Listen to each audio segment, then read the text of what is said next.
I've gathered together every generation of Nissan GT-R. So I've got the R32, the R33, the R34 and the R35. And in this video, I'm going to tell you the key things you need to know about them. I'm going to compare their exteriors, their interiors, and of course, what they like to drive. And yes, don't worry, I'm going to launch them as well. See how quick they are from 0 to 60 miles an hour and over the standing quarter mile. Because I'm Matt Watson and you're watching Carwow. Buy, sell, Carwow.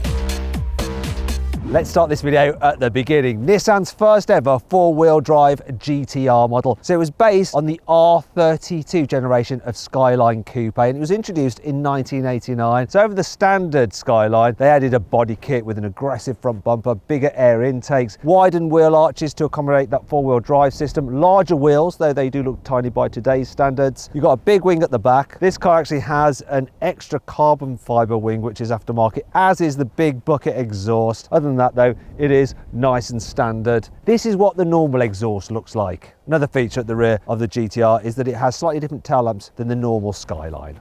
In 1995, the R33 GT-R was introduced. Same story again, take a Skyline Coupe and just make it look more aggressive. And they've actually increased how much more aggressive they've made it with the body kit. Got a huge grille. It's also the first GT-R to have the GT-R badge in the grille. Also, you get bigger alloy wheels compared to the previous generation and a spoiler that you can adjust. You have to do it manually, of course. Now this one is actually an official UK import and it has a special little air vent on the side of the front bumper for reasons, and a couple of reflectors and a fog light at the back.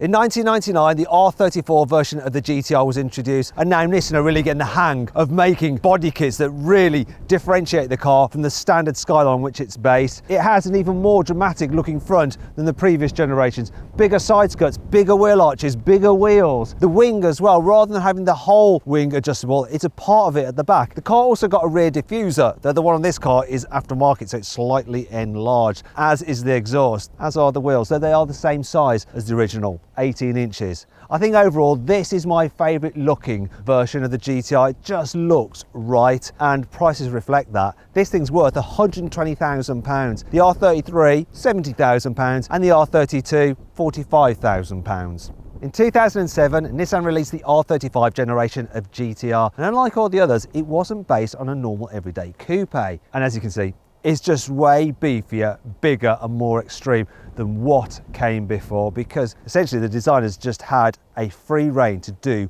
what they wanted to do. Over the years it's been tweaked ever so slightly, but it hasn't changed all that much. Obviously this is the Nismo version, so it is a bit more extreme, so you've got some added aero, carbon fibre bits and a huge rear wing made out of carbon fibre. It's not adjustable like on the R34, but who cares, everything else is just bigger and crazier. For instance, you've got 4 exhaust pipes and they're massive. Wheel sizes up to 20 inches. Also, for the first time ever, you have the GT-R badge on the wings, whereas on the older cars, they have a GT badge for some bizarre reason. Anyhow, this is a 2016 model year car, and the value of this today is £120,000, so exactly the same as the R34. If you want to buy a GT-R, or any performance car for that matter, you might need to sell your current car, and to make sure you get a great price for your car, you should use Carwow. All you have to do is upload some photos, give a brief description, and then our dealers will bid on your car, and then you just pick the best offer and the dealer will come to your house, take the car away and put the cash in your account. If you want to do that now, click on the pop-out banner up there, or follow the link in the description below. Here we have one of the very best things about the Nissan Skyline GT-R. Its world famous RB26 engine. Now a lot of people think that RB stands for race bred. Doesn't actually, it's just a letter designation. The 26 does stand for something though. 2.6 litres, straight 6, twin cam, 24 valve, and the important bit, twin turbo. The result is 280 horsepower and 353 newton meters of torque. Now, back in the day, there was a gentleman's agreement in Japan that performance cars couldn't put out more than 280 horsepower, but the reality is that this engine puts out around 300 horsepower. You can tune them up quite easily though. Without any major mods, you'll be able to get around 500 horsepower out of one of these things. Forge the engine, over 1,000 horsepower is possible. For the R33 generation, Nissan completely changed the engine. Actually, they didn't. It's the exact same 2.6 litre, 280 horsepower.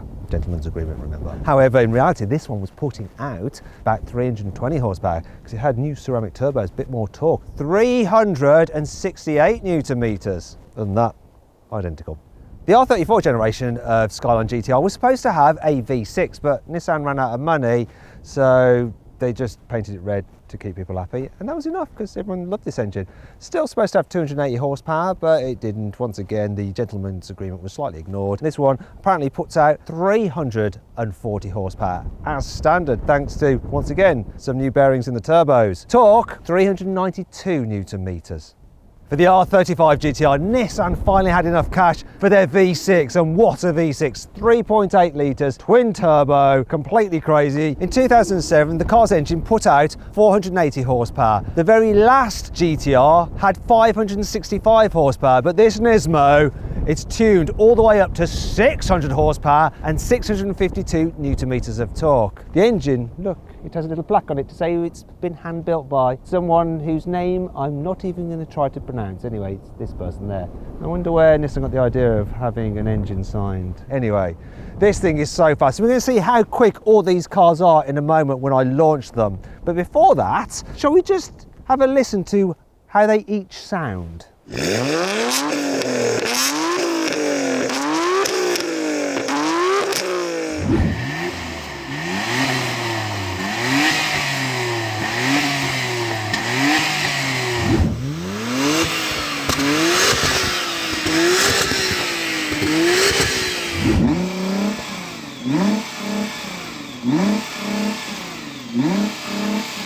Now I'm going to see what these GT-Rs are like to drive. So the key thing about the R32 is that it introduced the brilliant Ateza ETS all-wheel drive system. So normally the car is running in rear-wheel drive mode, but you've got an electronically controlled central differential, and that can send 50% of the engine's torque to the front wheels if the rear's topped to slip. And that means that if you start to lose traction at the rear when you're coming out of a corner, boom, power goes to the front really quickly, and the car can just pull you out of a turn. Can also help pull you straight if you start to slide.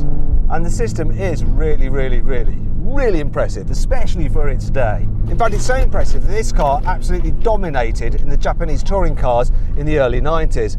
And when they took it to Australia and ran it in Bathurst, it absolutely destroyed the competition, that the Australians got really annoyed and banned the car. So no, from now on, all cars entering have to be rear-wheel drive V8. And in the end, the rest of the world sort of followed suit and disallowed all-wheel drive from touring car. Another technology highlight of the GT-R is its rear-wheel steering.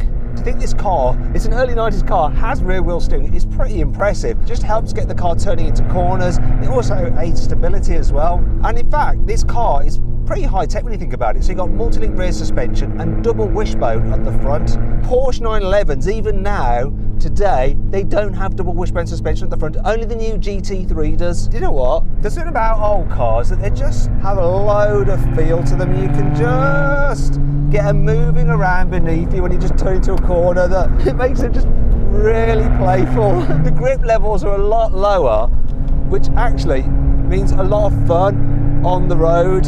Oh, I like it. But the thing I like the most is just the noise from this exhaust. It's so good. Now in the R33, and yes, it feels very similar indeed. So changes are very minimal. In fact, back in the day, in 1995, people complained that Nissan just didn't do enough to change the car. It's pretty much the same chassis underneath, same all-wheel drive system. They have tweaked the suspension slightly, so now you have slightly stiffer springs at the front and slightly softer at the rear than the R32. However, this is a V-spec car, so you get stiffer suspension all around. Also, the V-spec model's got an electronically controlled rear differential as well as that electronically controlled central differential. And you do notice that diff. It really helps you just keep on the power when the car starts to slide. I think the diff of this V-spec does make a big difference. Loving it. All right then, R34. Virtually unchanged from the R33. They did make the suspension a little bit stiffer in the rear. So for the 33 they made it softer, and then for this they made it stiffer. Couldn't make up their mind. Other than that though, not much difference. Well, apart from the fact that we now have a 6-speed rather than a 5-speed gearbox like you get in the R32 and R33. It's got a nice shift on it, but I think the shift in the earlier two cars of the 5-speed is slightly nicer. Although it is nice when you're on the motorway something to have a 6th gear to go into to stop the droning. Once again, this particular version is the V-Spec, so it benefits from the stiffer suspension all round over the standard car and that electronically controlled limited slip differential on the rear axle. It just helps you manage the car when you're accelerating out of bends. What this car really benefits from though is the seat. So when you're hurling it around, you really do appreciate the fact that they hold you in place. So cool.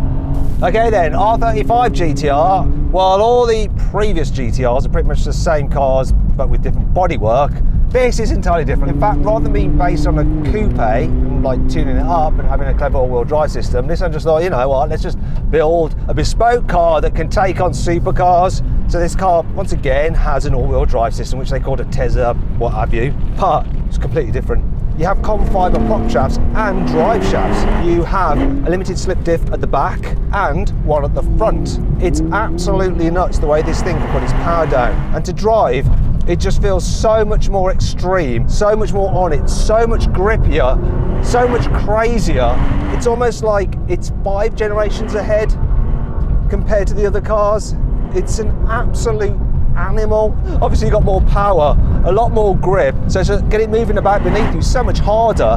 And while it'll blow your mind with what it can do, on the road sometimes it's not as playful, it's not as much fun, it's just so serious and aggy and just like, come on then, come on, I'm gonna do ya. That's how we talk sometimes after a drink in the Midlands. Another thing with this car, unlike the others which are manuals, this is a 6-speed dual clutch auto, and it's got a transaxle gearbox for improved weight distribution, and my god, the shifts are quick. Also you've got adaptive dampers, you can change this stability control. The other cars didn't have stability control, and you can alter how aggressive the all-wheel drive system is. This, obviously being the Nismo, has taken things up a notch still. So you have even stiffer suspension, even bigger brakes, and some more aero. Actually, throughout the life of the R35 GT-R, from 2007 onwards, they kept on tweaking it, evolving it, giving it a bit more power, messing around with the suspension and all that kind of stuff, just to keep it at the top of its game. Yeah, it's getting on now, but it's still such an amazing machine. They've just taken it off sale in the UK, and it's a bit of a sad day, and I'm definitely looking forward to see what it's replaced with. Come on, the R36! Now let's compare these cars' interiors. So the R32, as you imagine, feels quite old on the inside. And over the standard Skyline, you've got a GT-R steering wheel, you've got some sporty seats, you've got some special gauges, and one very special gauge here in the instrument binnacle, which shows how much torque is going to the front wheels. This car actually has some aftermarket dials. And even though they say kmh, the reading works out to be in miles per hour, though that doesn't mean it goes all the way up to 320 miles an hour. Anyhow, if you haven't done so already, please make sure you subscribe to this channel and hit the bell icon to turn your notifications on. That way you won't miss any uploads and videos such as this. The R33's interior really doesn't feel any more modern than the R32's. It has very similar sport seats actually. However, you do now get a driver's airbag, though we've lost the GT-R badging off the steering wheel. You do get GT-R badging here on the rev counter and here on the center console, but for some reason they've moved the front torque gauge down here, so it's harder to see. It is next to the oil temperature gauge and the turbo boost gauge. It's always good to be looking away from the road when you're boosting, right? Here in the R34, you don't have to take your eyes so far off the road to check out all your gauges, because they're now all housed in this multi-function LCD display, which is really, really advanced when this car was released. There's even a button there for the TV, but it doesn't work because we're not in Japan. Yeah, and this is a Japanese import, as signified by what's showing on this aftermarket infotainment system there. The sat-nav is thinking we're still in Tokyo when we're not. Anyhow, all this tech and the general design makes this car just feel way more modern than the other two. The steering wheel, the instruments, the silver paneling here, and these sport seats, which are just a big step up. Here on the inside, the R35 is quite different to the other GT-Rs. It just feels a lot more cocooned, a lot more serious. The sport seats are more aggressive. The layout of the dash is just chunkier. Needless to say, since the car was first introduced in 2007, the interior has evolved slightly, but the overall structure and idea has remained the same. This being the Nismo, it does have some extra upgrades, such as an Alcantara steering wheel, Nismo badging here and down here, also Alcantara on the dash, and these rather lovely Recaro sport seats. This R32 GT-R is supposed to do 0 to 60 in 5.6 seconds, so I'm going to launch it and see what I can get out of it. I'm not going to dump the clutch, right? I'm just going to take it smoothly because it's an owner's car. Here we go though. Come on, turbos. Oh, the sound. Oh, 7.12. What's the quarter mile? 15.55. Yeah, this thing can go all the way to 156 miles an hour, unless it's Japanese import, and then 180 kilometers an hour. They limited them in Japan, but you can bypass that. Oh, this aftermarket exhaust.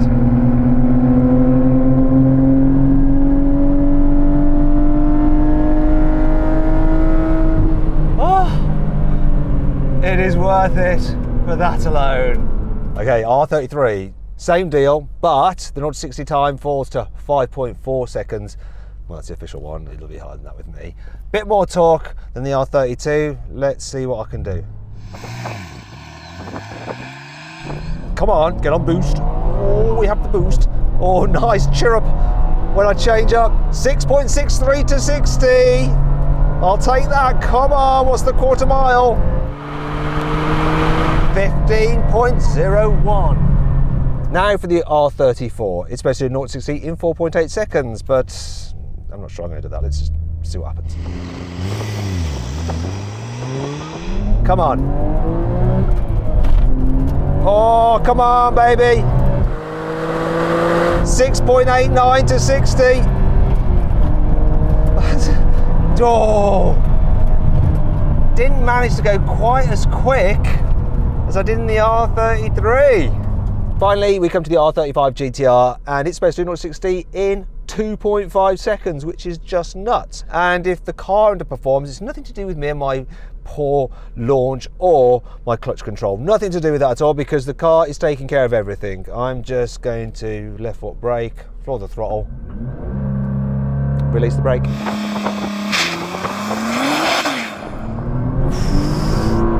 3.32 to 60. Though it was going sideways for a bit, lost traction. Mind you, despite that, spinning up its wheels, it still did a quarter mile in 11.27 seconds. Wow, I guess that's what you call progress. Time for a brake test from 60 miles an hour. Here we go, full emergency stop.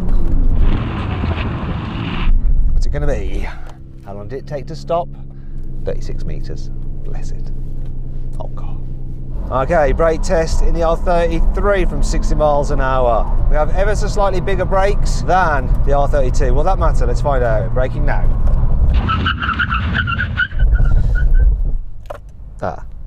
Worth. Took 40 meters. Brake test time. Brakes are completely unchanged compared to the R33. Car's a bit heavier. What difference is that going to make? Here we go, I'm going to brake from 60 miles an hour. That felt way better. Stopped in 32 meters, which is actually pretty blooming good. Way better than the R33. All right, let's check the braking on the R35. Okay, here we go. Full emergency stop now. Emergency stop face. 32 meters, same as the R34 then. That's not progress for you. Actually, I'm being silly. If you're on a track, smashing it over and over again, this car's brakes will hold up way better. Way, way better.